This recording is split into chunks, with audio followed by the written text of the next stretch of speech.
Hello, this is the part 2 video of participle.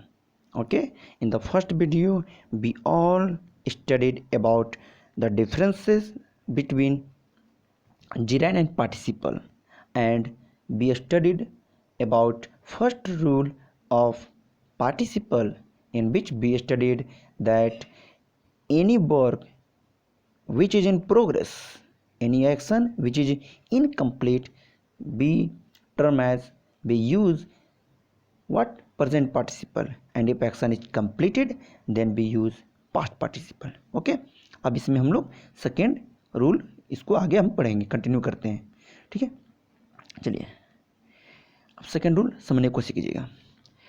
अब है second rule क्या होता है कि जो पास्ट पार्टिसिपल होता है, पास्ट पार्टिसिपल वो क्या होता है, किसी चीज़ का अगर फीलिंग बताना है, feeling of someone, to show the feeling of someone, someone या समथिंग, नहीं समथिंग नहीं, समवन सॉरी, किसी पर्सन का फीलिंग को बताना हो, वो कैसा फील कर रहा है, तो हम उस समय क्या यूज करेंगे, पास्ट पार्टिसिपल. और अगर हमें कोई बताना है कि उस जो भी एक्शन हम यूज करना चाहते हैं, जो भी पार्टिसिपल यूज कर रहे हैं, उसका दूसरे पर, समवन या समथिंग पर क्या इफेक्ट होगा उसको शो करना है, तो वो हम प्रेजेंट पार्टिसिपल यूज करेंगे. जैसे हम इसको प्रेजेंट कब यूज करेंगे, to show the effect of something, STH या समवन SB टू समथिंग या समवन. कह रहा है जब कोई समवन हो, कोई पर्सन है, उसके फीलिंग, खुद की फीलिंग के बारे में बताना है, तब तो वो पास्ट पार्टिसिपल. मगर वहाँ पर जो यूज किए हैं उसका, उससे अगर ये पता चल रहा है कि उसका इफेक्ट दूसरे पे पड़ रहा है, तब हम क्या यूज करेंगे, प्रेजेंट पार्टिसिपल. जैसे हमको सेंटेंस लिखते हैं तो समझ में आ जाएगा आपको. जैसे हमने एक सेंटेंस लिखा, क्या, आई वॉज बोर्ड या बोरिंग, समझिएगा. ओके, अब समझिएगा, आई वॉज बोर्ड. अब यहाँ समझिएगा, मैं बोर हो गया था. तो आप यहाँ समझिएगा, दोनों से भी हो सकता है कि क्या होगा, आई वॉज बोर्ड, मैं हो गया था, बोर हो गया था. तब ये कहोगे तो मैं बोर हो गया था मतलब मेरी फीलिंग है, मैं बोर हो गया था तो मैं, मेरी फीलिंग है, तो ये भी सेंटेंस सही है. तो पास्ट पार्टिसिपल यूज करेंगे जब खुद की फीलिंग बताना होगा. अगर ऐसे करोगे, I was boring, I use करोगे, मतलब हुआ मैं बोरिंग था, मतलब आपका ना, इसका जो बोरिंग बोल रहे हो ना, इसका दूसरे पे इफेक्ट पड़ेगा. मतलब आप इतने बोरिंग हो ना कि आपसे कोई बात नहीं करना चाहता है, तो सेंटेंस तो सही है, क्योंकि आप इतने बोरिंग हो कि आपका कोई दोस्त आपसे बात करना नहीं चाहता. तो ऐसा होना नहीं चाहिए, ऐसा ना करे कि ऐसा हो. तो हमने अभी कहा जब इसका इफेक्ट दूसरे पे यूज होगा तो ये आप प्रेजेंट पार्टिसिपल में यूज करेंगे, और अगर खुद का इमोशन बताना हो तो पास्ट पार्टिसिपल में. जिस और यूज करते हैं, जैसे हम लोग बोले कि I am not interested, I am not interested in sports, यहाँ पर इंटरेस्टेड यूज हुआ है ईडी फॉर्म में.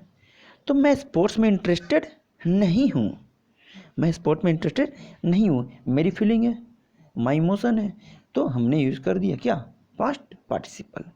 ओके, अब इसी को हम प्रेजेंट में कैसे यूज कर सकते हैं. जैसे हमने बोला क्या कि आपको IPL देखना पसंद है किसी को, तो मान के चलिए हमने लिखा watching match, watching match is interesting, watching match is interesting. अब यहाँ समझेंगे, तो यहाँ पर जो मैच है, मैच जो भी आ रहा है, तो इसका मतलब क्या होगा कि जो मैच जो है इसका इफेक्ट पड़ रहा है, क्यों, क्या है, दूसरे पे इफेक्ट पड़ रहा है ना. जो अगर मैच को देखते हो तो वो कैसा आ रहा है, लोग क्या फील करते हैं, इंटरेस्ट बहुत उनके में आता है, इंटरेस्ट आता है, बहुत अच्छा लगता है उनको. तो ये जो मैच देखा जा रहा है तो इसका दूसरे पे इफेक्ट आ रहा है. तो जब इफेक्ट बताना होगा दूसरे पे आएगा तो प्रेजेंट पार्टिसिपल, और खुद के अगर आपको खुद का इमोशन बताना है, फीलिंग बताना है, तो पास्ट पार्टिसिपल। एक और दो और सेंटेंस लिखते हैं, जैसे मैंने लिखा माई फ्रेंड इज एनॉयड, वो तंग आ चुका है, वो बेचैन हो चुका है, वो नाराज हो चुका है, एनॉयड है, उसकी फीलिंग एनॉयड हो चुका है। अब अगर लिखना चाहते हो आप माई फ्रेंड इज एनवाइंग, इसका मतलब क्या हो जाए, ये भी तो सही हो सकता है एनवाइंग, लेकिन यहाँ पर क्या हो जाएगा, प्रेजेंट मतलब क्या बोले कि इसका इफेक्ट दूसरे पे होगा। मतलब माई फ्रेंड इज एनवाइंग मतलब मेरा फ्रेंड बहुत ही ऐसा इंसान है ना कि जो जिससे दूसरे मतलब ऐसा इफेक्ट पड़ता है कि दूसरा लोग जो हैं इससे दूर भाग जाते हैं। ठीक है, ये हमेशा नाराज़ हो जाता है, हमेशा क्या होता है गुस्सैल आदमी है, झगड़ा कर देता है। तो आपका ये कहने क्या होगा सेंटेंस, उस पर डिपेंड करेगा। ओके, तो आई होप आपको समझ में आया होगा। अब इस पर हम लोग कुछ प्रैक्टिस करेंगे। चलिए देखते हैं इसको। I don't know what to do, मुझे नहीं पता कि मैं क्या करूं। तो आई एम कन्फ्यूज्ड या कन्फ्यूजिंग, क्या यूज करेंगे। तो आप यहाँ पर देख रहे हो कि मुझे नहीं पता मैं क्या करूँगा, तो ये मैं क्या हो चुका हूँ। अगर मैं बोलूँगा आई एम कन्फ्यूजिंग तो मतलब हुआ कि मैं कन्फ्यूजिंग हूँ, तो कोई जो है इंसान वो मेरे साथ रहना नहीं सब पसंद करेगा। लेकिन यहाँ पर क्या रहा है, आपको कुछ समझ में नहीं आ रहा कि मैं क्या काम करूँ या नहीं, तो आप अपनी फीलिंग को बता रहे हो, अपने इमोशन को बता रहे हो ना कि अभी प्रेजेंट में आपका फीलिंग क्या है, कि आप कन्फ्यूज हो चुके हो, ये यूज करेंगे। ठीक है, अब ये समझिए 3 आवर्स दैट वॉक वाज, वो जो वॉक था ना, वो जो उतना 3 घंटे जो चले, वो क्या है एग्जॉस्टेड, वो खुद थक गया, उसका फीलिंग जो वॉक है उसका फीलिंग बता रहे हो, या इस वॉक का दूसरे पे इफेक्ट हो रहा है कि इससे दूसरे लोग थक रहे हैं। तो क्या कहोगे, इससे दूसरे लोग थक रहे हैं ना, तो बात पर क्या हो जाएगा एग्जॉस्टिंग। ओके, आगे फिर देखते हैं। Okay, Carol is an girl to speak with, she is very intelligent. Carol एक ऐसी लड़की है, ठीक है, टू स्पीक विथ मतलब होता है जिसे हम बात करना चाहते हैं, सी इज वेरी इंटेलिजेंट। अब यहाँ कर देंगे, तो जिसे हम बात करना चाहते हैं, कोई भी बात करना चाहता है, तो ये लड़की जो है, ये जो लड़की है इंटरेस्टिंग है या आपके पास इंटरेस्टेड है, तो लड़की की खुद की फीलिंग है या ये जो लड़की है उसकी जो हम लोग इंटरेस्टिंग है या इंटरेस्टेड है, इसका दूसरे पे इफेक्ट पड़ रहा है। तो यहाँ पर ये देखेंगे कि लड़की से सब लोग बात करना चाहता है क्योंकि बहुत ही तेज है, तो इसका मतलब जो लड़की जो है इसका इफेक्ट ना दूसरे पे पड़ रहा है, तो यहाँ पर क्या यूज करेंगे इंटरेस्टिंग। अगर इसकी फीलिंग बताता तो हम क्या यूज करते हैं ईडी फॉर्म में। नेक्स्ट है, और समझिएगा the view from our site, हमारे जो साइड से व्यू जो है, अब क्या है जो व्यू नज़रिया जो दिखता है, तो नज़रिया जो यहाँ से दिख रहा है जो खुद के बारे इमोशन के बारे में बताएगा या इसका इफेक्ट दूसरे पे पड़ेगा कि यहाँ का नज़रिया जो है कैसा है, ख़राब है या अच्छा है, ठीक है, बोरिंग है, अमेजिंग है, क्या है। तो यहाँ पर जो दूसरे लोग ना उसको फील करेंगे कि अच्छा है या बहुत ख़राब लग रहा है, तो यहाँ पर दूसरे लोग फीलिंग है क्या हो जाएगा अमेजिंग। हाँ, अब यहाँ समझिएगा आगे, listening to her complaining all the time. अब यहाँ समझिएगा, हाँ देखिए हर यूज किया हुआ है, हर कंप्लेनिंग, तो इसको आप क्या कहोगे पार्टिसिपल कहोगे नहीं, क्योंकि यहाँ पर HER यूज किया हुआ है, तो ये क्या कहलाएंगे अभी पता है, पॉजिटिव एडजेक्टिव बाद क्या होता है जिरंड, याद रखिएगा। Listening to her complaining all the time, अब समझिए वो जो लड़की जो है उसके बारे में हमेशा ये सुनना कि हमेशा दूसरे के बारे में कंप्लेन करते रहती है, हमेशा कंप्लेन करते रहती है, तो ये जो काम है वो लड़की को ही खुद टायर कर देगा कि दूसरे को टायर कर रहा है, बताइए। तो वो जो लड़की है उसके बारे में ये सुनना कि वो हमेशा दूसरे को कंप्लेन करते रहती है, तो खुद के वो अपने आप को थका देती है, दूसरे को थक जा रहे हैं, दूसरे को थक रहे हैं ना, तो क्या हो जाएगा इसो टायरिंग। ठीक है, नेक्स्ट है यू लुक वेरी, क्या do you have some good news. अब तुम दिख रहे हो कैसे, एक्साइटेड दिख रहे हो या एक्साइटिंग दिख रहे हो, क्या हो गए अभी do you have some good news.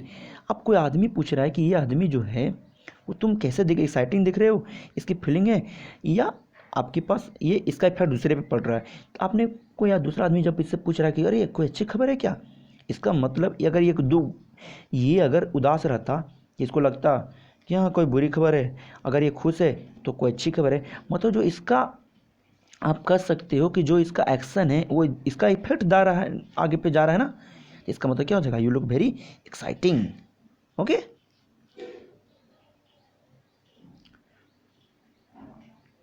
Next है I am feeling and feel so low.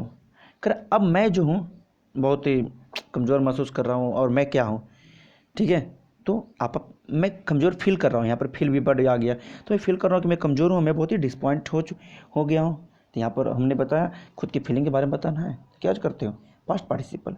Okay, तो आई होप, मुझे पूरी तरह से उम्मीद है कि आप लोग को अच्छी तरह समझ में आ गया होगा। ठीक है, एक दो और है सेंटेंस और देख लेते हैं आगे। The film's little girl ran away from the dark room. अब समझिएगा, फ्राइटेंड या फ्राइटनिंग। अब फ्राइटेंड मतलब होता है खुद डरी हुई लड़की, उसको डर लग गया।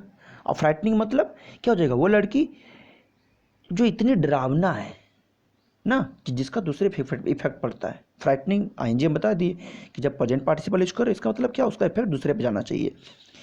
तो वो लड़की खुद डरी हुई थी, जो लड़की खुद से डरी हुई थी वो अब अंधेरे रूम में से भाग गई, या वो लड़की, अब अगर फ्राइटनिंग यूज करोगे इसका मतलब हो गया वो ऐसी है कि दूसरे लोग भाग जाते हैं, तो खुद ना भाग रही है, वो खुद की फीलिंग के बारे में है, तो क्या हो जाएगा यहाँ पर, फ्राइटेंड। ठीक है, अगर आपको इस पर कुछ और भी प्रैक्टिस चाहिए तो आप कमेंट कर दीजिएगा। नेक्स्ट है the results of the test bear. अब रिजल्ट जो थे टेस्ट की, अब इसका जो टेस्ट का रिजल्ट जो है, समझिए इसको, तो इसका जो टेस्ट का रिजल्ट जो होगा, क्या उसका इम्पैक्ट दूसरे पे पड़ेगा या खुद के बारे में बता रहा है। तो जब रिजल्ट जो आएंगे, जो आपका रिजल्ट आ रहा है किसी चीज़ का, तो दूसरे पे इम्पैक्ट ना आ रहा है ना, दूसरे लोग उसको फील करेंगे कि कैसा है, तो क्या हो जाए, दूसरे को जो फील करते थे क्या बताया यहाँ पे, present participle. Okay, not John बाज, जो जॉन था, when he went parasailing for the first time.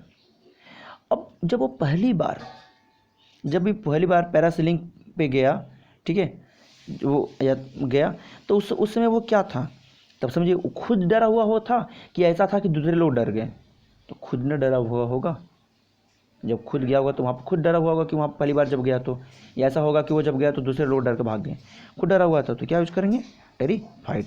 तो मुझे पूरी तरह से उम्मीद है आपको वीडियो अच्छी तरह समझ में आया होगा। ओके, अगर कोई भी दिक्कत हो तो आप ज़रूर कमेंट में वहाँ पर टाइप कर दें।